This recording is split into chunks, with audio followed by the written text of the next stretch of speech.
You're watching the AI Report. We have a lot of great AI news today. Let's get into it. Probably the only way we can feed everyone in the future is by employing AI. Professor Lee Hickey from the University of Queensland, Australia, believes that AI holds the secrets to accelerating the development of high-performing plants and animals. This will increase the sustainability and profitability of farms. With AI, farmers can analyze many data points to decide which plants and animals to use for crossing or carrying forward to the next generation. Brilliant. This is brilliant. Next, thanks to AI, we might have personalized treatments for Parkinson's disease soon.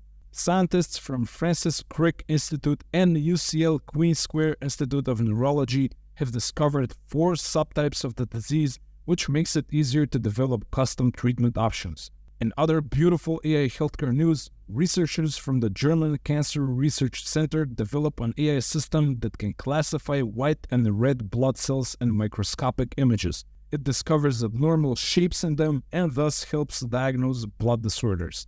Wow, so many good news today. I'm waiting to wake up, honestly.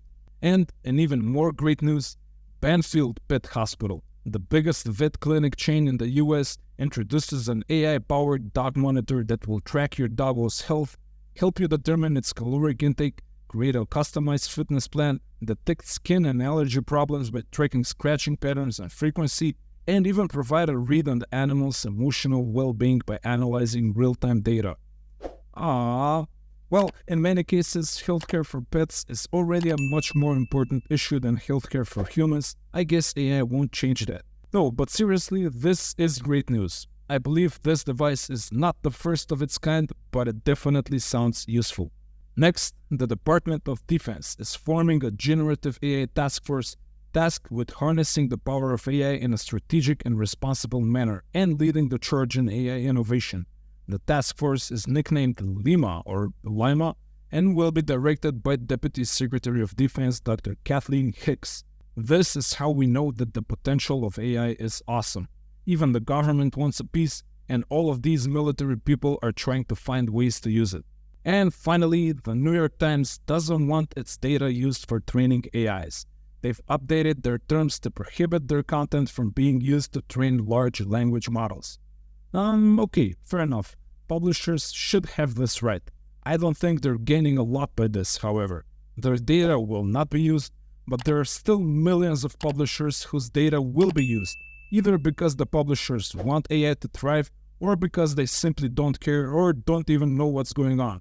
And I have a feeling that if your content is not used to train AIs, it's almost like your voice and your opinion and experience are not included in the AI. You can choose not to play, but AIs will be developed, with or without you. Maybe it's better to be a part of the conversation.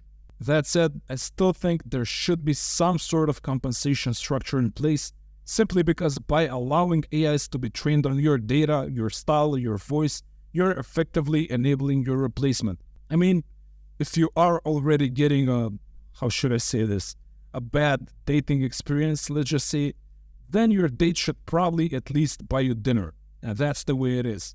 That was the AI Report.